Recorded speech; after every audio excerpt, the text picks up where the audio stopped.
بني أن نعبد الأصنام رب إنهن أضللن كثيرا من الناس فمن تبعني فإنه مني ومن عصاني فإنك غفور رحيم ربنا إني أسكنت من ذريتي بواد غير ذي زرع عند بيتك المحرم ربنا ليقيموا الصلاة فاجعل أفئدة من الناس تهوي إليهم وارزقهم من الثمرات لعلهم يشكرون وَإِذْ قَالَ إِبْرَاهِيمُ اور جب کہا ابراہیم علیہ السلام نے ربی اے میرے رب اجعل بنا ھذا البلد اس شہر کو آمنا امن والا وجنبنی بچا مجھ کو وبنیا اور میری اولاد کو ان نعبد الاصنام اس بات سے کہ وہ بتوں کی پوجا پاٹ پہ لگ جائے رب انہن اے میرے رب یقیناً انہوں نے اضللنا گمراہ کیا ہے کثیر من الناس لوگوں میں سے ایک بڑی کثرت کو فمن تبعنی بس جو کوئی میری پیروی کرے فإنہ منی بس وہ مجھ سے ہے ومن عصانی اور جو کوئی میری نافرمانی کرے فإنک غفور رحیم بس بے شک بخشنے والا اور رحم کرنے والا ہے ربنا اے میرے رب انی بے شک میں نے اسکنت سکونت اختیار کی ہے من ذریتی اپنی کچھ اولاد کے ساتھ بوادن اس وادی میں غیر ذی زرع جو علاوہ ہے کھیتی کے عند بیتک المحرم تیرے گھر بیت اللہ کے پاس ربنا اے ہمارے رب لیقیموا الصلاۃ تو بنا دے نمازی فجعل افئدۃ من الناس پس ڈال دے لوگوں میں سے کچھ کے دل کے اندر تہوی الیہم کہ وہ اس کی عبادت گاری کے لیے لگے رہیں وارزقہم پس دے ان کو رزق من الثمرات پھلوں میں سے لعلہم تاکہ وہ یشکرون شکر ادا کر سکیں گرامی قدر احباب وقار اللہ تعالیٰ نے حضرت انسان کے لیے کچھ ظاہری نعمتوں کے بعد ایک بہت بڑی اور خاص نعمت کا ذکر کیا ہے جسے نعمت توحید کہتے ہیں یقیناً پہلے بھی کئی بار میں یہ بات ذکر کرتا ہوں کہ جسے اللہ تعالیٰ توحید کی دولت سے مالا مال کر دیں اس کے پاس دنیا کا کچھ بھی موجود نہ ہو میں سمجھتا ہوں کہ اللہ کے فضل سے وہ دنیا کا امیر ترین شخص ہے دیکھیے سیدنا بلال حبشی رضی اللہ تعالیٰ عنہ یہ ہماری ترجیح بن گئی ہے کہ کوئی وقت ایسا ہو کہ ہماری پاکٹ میں کوئی خرچ نہ ہو تو ہم سمجھتے ہیں کہ شاید یہ وقت ہمارا ناکام ترین وقت ہے حالانکہ حضرت انسان کی ترجیح یہ نہیں ہونی چاہیے یقین جانے کہ ایسا مادہ پرستی کا دور آ گیا ہے کہ ہم جہاں بیٹھے جس بھی آدمی بیٹھے بات نہیں ہوتی ہے کہ پیسے کسی طریقے کے پاس وہ صحابہ کرام رضوان اللہ علیہم مجمعین کی حضرت بلال حبشی کے پاس صرف وہ توحید کی نعمت تھی، اور دشمن نے اتنا تکلیف دی، اتنی تکلیف دی، کس وجہ سے کہ یہ مواہد ہے، وگرنہ اچھی بڑی تنخواہ لگی ہوئی تھی، اس کے پاس کام کرتے تھے، اس کے غلام تھے، وہ کھانے کے لیے بھی دیتا تھا، پینے کے لیے بھی دیتا تھا، پہننے کے لیے بھی دیتا تھا، اس کی ذمہ داری تھی. لیکن نعمت توحید کی وجہ سے کبھی یہ تصور ہی دل میں نہیں آیا کہ میرے پاس پیسے نہیں ہیں، بلکہ رسول اللہ صلی اللہ علیہ وسلم پھر دیکھیں نا جن کے دلوں میں یہ تصور نہیں آتے، اللہ تعالیٰ ان کے انتظام کس طریقے کے ساتھ کرتے ہیں کہ رسول اللہ صلی اللہ علیہ وسلم کو فکر لگی ہوئی ہے کہ بلال حبشی رضی اللہ تعالیٰ عنہ کو آزاد کیسے کروانا ہے. تو مطلب بات کرنے کا یہ ہے کہ وہ امیر ترین تھے، اور کل کو جنت ہی نہ مل جائے یقیناً ملے گا انشاءاللہ. تو یہ سب سے بڑی نعمت ہے. اس وقت کوئی یہ کہہ دے کہ ہائے افسوس میں کیا کرتا رہا،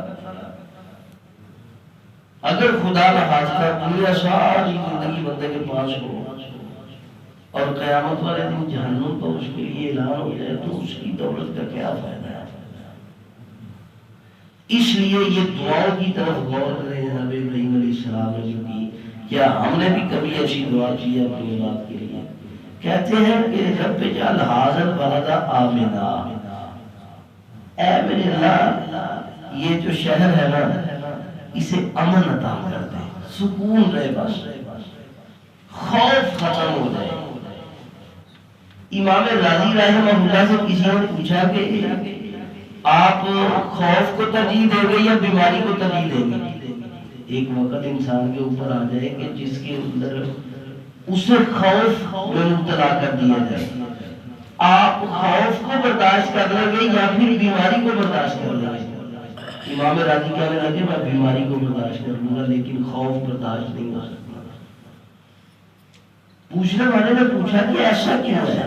کہنے لگے ایک بکری کی ٹانگ کاٹ دے، وہ بیمار ہو گئی ہے، لاغر معذور ہو گئی ہے، اب اسے خوف نہ ہو، کھانے کے لیے بھی مل جائے، پینے کے لیے بھی مل جائے، لیکن خوف نہ ہو. اور ایک طرف وہ ہے جو بالکل ٹھیک ٹھاک ہے، بیمار نہیں ہے، لیکن اس کے دل میں خوف ہے کہ میرا دشمن کسی وقت بھی مجھے کاٹ سکتا ہے. تو فرمایا وہ خوف اسے موت کی طرف لے جائے گا، بیماری سے بچا لے گی. تو اس لیے فرمایا کہ دل آزاد ہونا چاہیے، کسی بھی قسم کی ٹینشن نہیں. اللہ یہاں رہنے والے کو عمل عطا کر دے. وجنبنی وبنیہ، اپنے لیے بھی ہمیں جدید کشتی توحید ملی ہوئی ہے بالکل مفت میں، کوئی پیکج نہیں ہمیں لگانا پڑا. یہ تو انہیں پوچھے نا کہ جنہیں آج کے اس جدید دور میں بھی جناب پتہ کیا کہتے ہیں کہ اللہ تعالیٰ کو معاف فرمائے یہ پاگل ہو گیا ہے، اسے گھر سے نکال دیں. ایسے لوگ بھی میں جانتا ہوں کہ جنہیں توحید کی وجہ سے آج کے اس جدید دور میں رات کو سوئے ہوتے ہیں لوگ، ان کے گھر والے ان کی 4 بجے الٹا کر دیتے ہیں، صرف کس وجہ سے کہ جی ساڑھے 3 چھڑ گیا ہے. تو نبی ابراہیم علیہ السلام کیا کہتے ہیں؟ وجنبنی وبنیہ ان نعبد الاصنام. ہمیں ایک ملی ہوئی ہے، اور ملنے کے بعد کبھی ہم نے اللہ سے یہ دعا کی ہے کہ یا اللہ یہ جو توحید کی نعمت دے رکھی ہے اسی پہ زندہ رکھنا، اسی پہ موت نصیب کر دینا. تو نبی ابراہیم کہتے ہیں اللہ یہ شرک سے سنت بچایا ہوا ہے، اللہ اپنی رحمت سے مجھے بھی اور میری اولاد کو بھی بتوں کی پوجا سے محفوظ رکھنا. تو آج ماں باپ کیا کہتے ہیں؟ شادی کے بعد کوئی 2 سال گزر جائے نا، کوئی بیٹا بیٹی نہ ہو تو ابا جی اماں جی رہنمائی کریں گے پتر فلانے کو جا.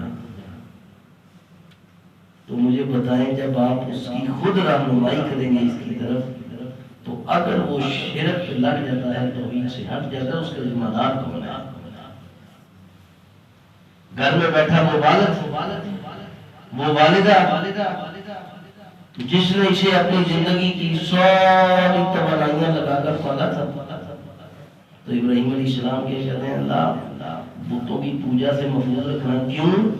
انہن اضللن کثیرا من الناس، جو بتوں کی پوجا میں لگ گیا وہ گمراہ ہو گیا، اور بڑے سارے ایسے گمراہ ہو گئے۔ تو گمراہی اسی طرح آتی ہے نا کہ بندے کے دل کے اندر کسی کی محبت اور اس محبت میں غلو ہو جائے، تو بندہ جس کے پاس اولاد لینے جائے گا کیا بندہ اسے محبت نہیں کرے گا؟ تیری کس نے؟ اللہ نے نا۔ تو نام تو یہ پیرا دیتا نام کیوں معروف ہو گیا؟ غلام نبی نام کیوں معروف ہو گیا؟ لوگ غلام اللہ کو ترجیح کیوں نہیں دیتے؟ غلام حسین کو ترجیح دیتے ہیں، غلام اللہ کو ترجیح کیوں نہیں دیتے؟ وجہ یہ ہے کہ دل میں وہ محبت اور محبت کے اندر غلو آ گیا ہے، اور اس غلو میں اتنی زیادتی ہو گئی کہ لوگوں نے نعوذ باللہ حضرت حسین اور رسول اللہ صلی اللہ علیہ وسلم حضرت علی کو حضرت عبد القادر جیلانی رحمہ اللہ کے ساتھ رکھا کرتی ہے۔ تو اس لیے کہا کہ اللہ اضللن کثیرا من الناس، اللہ اس بت پرستی نے بڑے ہر لوگ کو گمراہ کر دیا۔ فمن تبعنی فانہ منی، اللہ جو میرا وہ ہے جو میری بات مانے، جو میری وراثت کو سنبھالے وہ نہیں، میری جائیداد میں پراپرٹی کو سنبھالے نہیں، بلکہ جو میری اتباع کرے فانہ منی، وہ مجھ سے ہے۔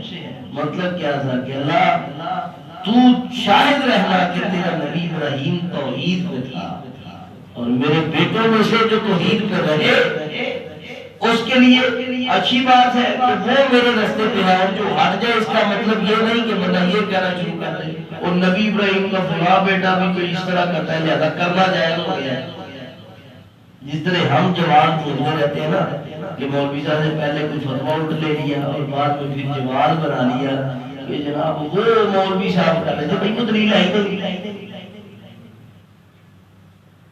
اگر مولوی صاحب غلط کرے تو اس کا مطلب وہ جائز ہو جائے گا، تو اس لیے کہا کہ میری اولاد یہ کرتی ہے، اگر غلط کرتی ہے تو اس کا ذمہ دار میں نہیں ہوں، میرا کام ہے اچھی تربیت کرنا، میں وہ کرتی ہے، اللہ جو کرے گا اچھا کام وہ میرا ہے، جو نہیں کرے گا وہ مجھ سے نہیں ہے۔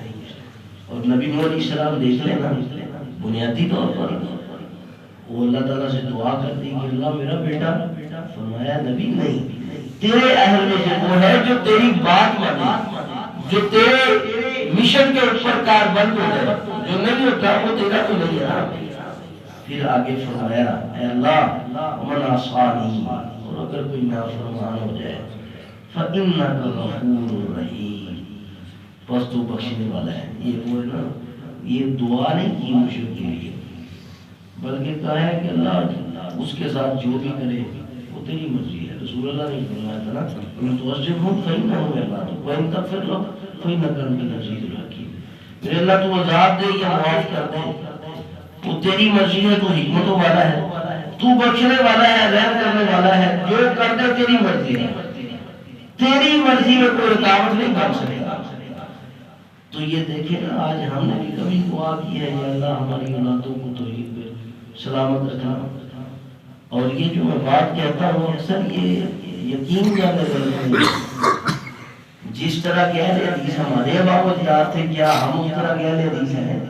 یقین جانے ہمیں لوگ دیکھ کے وہ کہتے ہیں کہ یہ جس طرح کبھی معروف ہوتا تھا نا کہ جناب فلاں اہل حدیث کا گھر ہے، ہم ایسے ہیں، اور ہماری اولادیں ایسی بھی لوگ پیر کبیر علی شاہ ہے بہت بڑے گدی نشین ہیں، بزرگ فوت ہو گئے ہیں، اللہ تعالیٰ ان پر رحم فرمائے، وہ کہا کرتے تھے کہ یہ نہ کہا کرو کہ ہم برے ہیں، اپنے وہ سلسلے کے لوگوں کو کہا کرتے تھے یہ نہ کہا کرو کہ ہم برے ہیں، ہم مر گئے نا تو ہم جیسے بھی نہیں تمہیں مل جائے۔ اور پھر اس سے بھی آگے وہ ایک بات کہتے تھے کہ جو ہمارے بعد ہوں گے ان کے بعد جو آئیں گے انہیں ان جیسے بھی نہیں ہوں گے. یعنی ہر آنے والا دن وہ دین سے لوگ بیزار ہوتے جائیں گے، دوریاں ہوتی جائیں گی. تو اس لیے اور یہ دعا کیا کریں اللہ تعالیٰ سے، یا اللہ ہماری اولادوں کو ہماری دینی سلسلے کے ساتھ قائم رکھنا ہے. ورنہ وہ دیکھیں نا ابا جی جتنی مرضی کاغذ کے ساتھ جتنی مرضی کوشش کے ساتھ فیصلے میں آتے رہے، تو ابا جی کے ہوتے ہوئے جو بیٹا نہیں آتا وہ ابا جی کے بعد میں آئے گا، کبھی ممکن ہی نہیں ہے، تصور بھی نہیں کیا جا سکتا. تو اس لیے پھر فرمایا ربنا، اے میرے رب اسکنت من ذریتی بواد، اللہ میں نے رہائش جگہ اختیار کی ہے نا، رہنا بڑا مشکل ہے وہاں. کیوں؟ بواد غیر ذی زرع، اللہ یہاں تو کوئی کھیتی باڑی نہیں ہے، کچھ کھانے پینے کے لیے بھی نہیں ہے، لیکن ارادہ پتہ کیا ہے؟ ان کا بیت المحرم، اللہ تیرا گھر پاس ہے، بس یہ الحمدللہ. تو آج ہم کہتے ہیں کہ مسجد سے اذان کی آواز آتی ہے، گھر تھوڑا سا دور ہونا چاہیے. انا للہ و انا الیہ راجعون. یہ فلاں کے فلاں مکان ہمارا فام ہو جہاں کوئی آواز نہ ہے، تو پھر قبر میں کہیں جانا چاہیے، ادھر بھی کسی کی آواز نہیں آئے گی نا. اگر آ بھی گئی تو سنے گا کوئی نہیں. اللہ ہمیں سمجھ عطا فرمائے. کہتے ہیں کہ اللہ تیرا شکر ہے کہ بیت اللہ تو پاس ہے نا، نماز تو اس لیے ربنا لیقیموا الصلاۃ، میرے اللہ نمازی بن جائیں گے. الحمدللہ یہ سوچ ہونی چاہیے انسان کی کہ اللہ تیرا شکر ہے اولاد نمازی بن جائے، ہم نمازی بن جائیں. کھانے پینے بھی تو نے دینے ہیں تو اسے مانگ لیتے ہیں.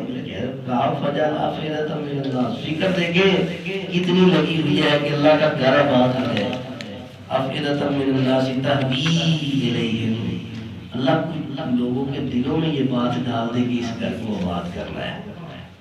تو آج دیکھیں نا، وہ رسول اللہ صلی اللہ علیہ وسلم کے دور سے پہلے کچھ لوگ ایسے تھے، مطلب دیکھیں حضرت ابو طالب رسول اللہ صلی اللہ علیہ وسلم کے دادا عبد المطلب، سارے کے سارے لوگ بیت اللہ کی آبادی کی بڑی فکر کرتے تھے. بلکہ مکہ کے مشرک کے دل کے اندر بھی یہ خواہش تھی. جب وہ بیت اللہ کی تعمیر کا معاملہ آیا نا، تو انہوں نے میٹنگ میں پتہ کیا کہا تھا کہ حرام مال کا ایک پیسہ بھی بیت اللہ میں ہم نے نہیں لگنے دینا. اور آج ہمارا جو سود ہوتا ہے نا بینک سے اضافی ہوتا ہے، وہ ہم مسجد کے لیے لے آتے ہیں. یہ یقین جانے یہ کیا حقیقت نہیں ہے. بڑا چودھری صاحب آئیں گے جناب ایسے ایسے کرتے تھی، سنوں نے لاکھ روپیہ دیا ہے، اس کو تھوڑا سا جناب ٹچ کر کے دیکھ لو تو پیچھے معاملہ یہی ہوگا. اے میں سود اپنا گھر نہیں سی استعمال کیتا، میں اتنے مسجد دے آیا تھا، سواد آ گیا بھائی، میں نے جی فلاں یتیم بچی کی شادی میں دے دیا تھا، تو وہ بڑی نیکی کی ہے. تو اس لیے کہا گیا کہ اللہ کچھ لوگوں کے دلوں کے اندر یہ بات ڈال دے. وہ مکہ کا مشرک کہتا ہے آبادی کے لیے اس کی بنیادوں میں حرام پیسہ نہیں لگائیں گے. پھر کیا فرمایا کہ اللہ اس لوگوں کے دلوں میں بات ڈال دے تو اس کی آبادی کے لیے کوشش کرے. ہاں جو تیرے لیے لگے رہیں گے پھر حق بھی تو ان کا تھوڑا سا ہے نا، کیا کہ وَرْزُقْهُم مِّنَ الثَّمَرَاتِ، اللہ پھلوں کے ساتھ نواز دے. تو دیکھیں نا اللہ تعالیٰ نے نوازا. آج چھٹیاں میں چلے جائیں، وہ پھل ہے کہ تصور میں بھی نہیں ہو سکتا ادھر رہ کے انسان کے. تو یہ دعا ہے. پھر فرمایا رزق بھی اس لیے دینا کہ لعلہم یشکرون، تو کھانے پینے کو ملے تو کوئی شکر ادا کر دیں گے. رزق ملے شکر نہ ہو تو کوئی فائدہ کوئی نہیں ہے. تو اگر رزق بلکہ میں نے پڑھا ہے اللہ، اور ایسے ایسے لوگ موجود تھے وہ کہا کرتے تھے کہ یا اللہ اس رزق سے بھوک اچھی ہے جس رزق میں کھانے کے بعد شکر نہیں ہے، اور برداشت کرتے تھے. آج ہم پتہ کیا کہتے ہیں، آنا چاہیے، حلال ہے حرام ہے شکر ہے نہیں ہے ہمیں کیا پرواہ. بس اس میں جناب یہ پیٹ کی جانب ہے نا یہ بڑی ہونی چاہیے. اور پھر بھی بڑی کوشش کے باوجود کوئی ہے کوئی تو پھر بھی دیکھ لیں کوئی ہمارے دل میں کبھی بات اتری نہیں، کوئی ایک ہی بندہ آدم علیہ السلام سے لگے ہوئے ہیں اللہ تعالیٰ بندے بنانے، لگاتار جناب کام چل رہا ہے، کوئی ایک آج تک جس نے یہ کہا ہو چھڑ دو پترو میں تیرا کیا چھوڑ دو بھتیجو میں تو بس میں نے اب پیسہ نہیں کمانا، کوئی ایک ہی دنیا سے ایسا کیا ہو جس نے کہا بس کوئی ایک، جب کوئی ایک نہیں گیا تو ہم کیسے جائیں گے؟ اللہ تعالیٰ ہمیں سمجھ عطا فرمائے۔ تو یہ دیکھیں کتنی خوبصورت دعا ہے کہ اللہ کھائیں پیئیں گے شکر ادا کریں گے، اس لیے ہمیں دے دے، اللہ تعالیٰ ہمیں سمجھ عطا فرمائے، اللہ ہمیں رزق ایسا دے دے جس رزق کی استعمال کے بعد ہمیں شکر کرنا ہے۔ وَإِذْ قَالَ إِبْرَاهِيمُ وَجَدْ كَهَا إِبْرَاهِيمُ السَّلَامِ رَبِّي أَمِنَ بِإِجَادِ هَذَا الْبَلَدَ آمِنًا بن حدیث شہر قومن والا وَجْنُبْنِي وَبَنِيَّ أَن نَعْبُدَ الْأَصْنَامَ، اور بچا مجھے اور میری اولاد کو۔ وہ جناب لقمان علیہ السلام نے بھی دعا کی، جناب یعقوب علیہ السلام نے بھی دعا کی، تو آپ بھی دعا کیا کریں، شاید اللہ تعالیٰ کسی دن سن لے، اور ضرور سنیں گے انشاءاللہ کہ اللہ ہماری اولادوں کو شرک سے محفوظ رکھے، اور یقین جانے شرک سے محفوظ تبھی رہ سکتی ہیں جب وہ مسجد کی طرف آئیں گی۔ کیسے ایسا ہو سکتا ہے کہ بندہ درزیوں کی دکان پہ بیٹھ کے لوہارے کا کام سیکھ لے؟ ہو سکتا ہے؟ عقل ہی نہیں مانتی۔ تو ہمارا جو ہے نا مائنڈ سے چینج ہو گیا ہے کہ جناب نہیں جی ہی فتو بچے کو کروانا ہے لیکن کر دیں۔ کیسے ہو سکتا ہے بھائی؟ ایک طرف ٹھیک لگا اور دوسری طرف بھی پتا دے پھر یہ نہیں،